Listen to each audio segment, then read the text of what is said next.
Hi guys, magluluto ako guys ng paksiw. Paksiw na isda guys. Meron ako ditong dalawang pirasong tilapia. Hindi pala, isang pirasong tilapia na hiniwa ko lang sa gitna.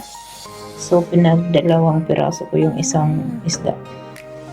Kasi para lang naman sa akin guys, ako lang naman ang kumakain ng paksiw dito sa bahay. So ay naglagay ako ng konting sibuyas at ayan, may mga hiniwa-hiwa din akong bawang. Siyempre yung ating luya. Lagyan ko sa ilalim dito ay para mabusan man ng sabaw. Hindi susunog yung isda. So ayan guys.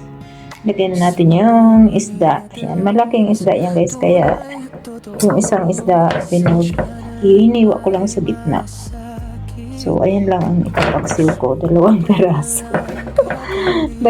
Isang isda na pinagdalawang peraso ko, guys. So, ayan. Meron akong konting guys. Wala naman ako ibang misasawga. Meron akong talong dito. So, talong lang, guys, yung ilalagay ko. 2 maliit na talong. Ayan. Papaksiw natin yan. Miss ko rin yung kumain ng paksiw guys. Ayan. So, ayan. Yung natirang hiwang luya at bawang. Lagyan natin ito sa ibabaw. Siyempre yung natirang sibuyas na nahiwa. Lagyan ko rin dito sa ibabaw. Ayan.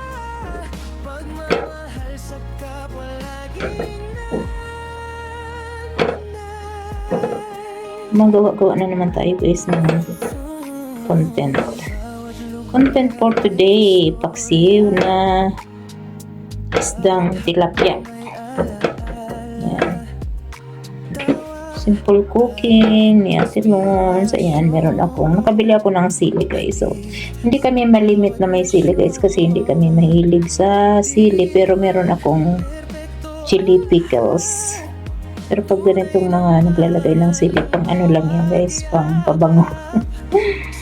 Pero hindi namin kakainin yan. Hindi ko alam kung maanghang yan o ano. Basta yan binili ko. So ayan guys, lagyan natin ng paminta. Durog guys yung nilalagay ko kasi meron naman akong pamintang yung buo. Kaya lang, baka makagat ko guys. Maanghang yun. So, ayan, naglagay ako ng paminta, konting asin. Siyempre, lagyan natin ng konting tubig, guys. Pangluto lang. Tapos yung ating vinegar. White vinegar yung ginamit ko, guys. Ang dami. Para maasim. So, ayan, guys. Lutuin na natin ang ating paksiw na isda.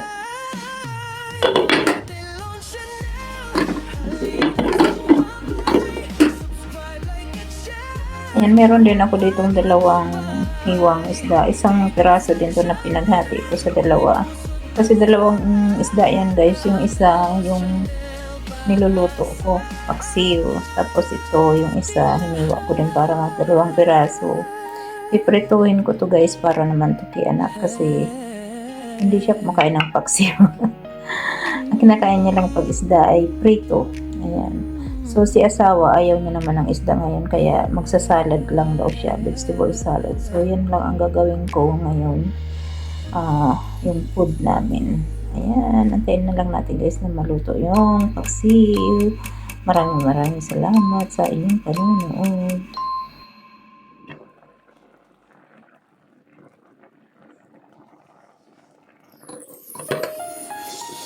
Ayan siya guys. Lalagyan ko ng konting oil guys. Luto na yan. Hindi ko siya patuyuin tuyong-tuyo kasi gusto ko nang medyo may sabaw ng konti.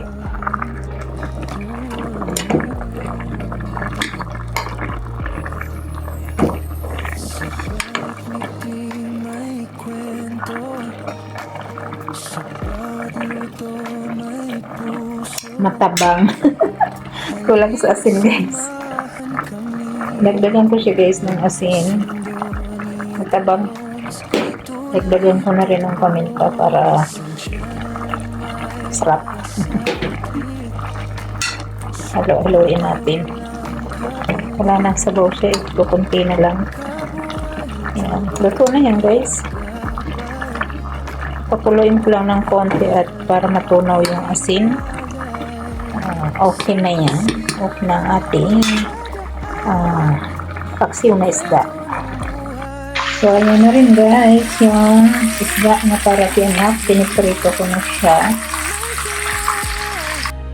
So, ayan guys, ang gagawin kong vegetable salad dahil ito lang ang available namin sa ref.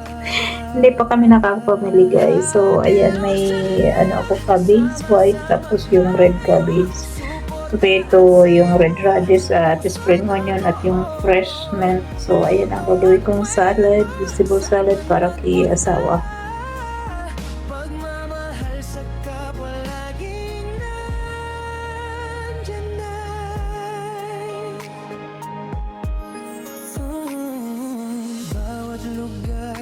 Istorya, bawat hakbang may alaala, tawa, aral at inspirasyon, hatid sa bawat nasyon. Di man perpekto ang lahat, tunay naman ang bawat yakap sa mundong puno ng ingay, kabutihan ng kanyang gabay.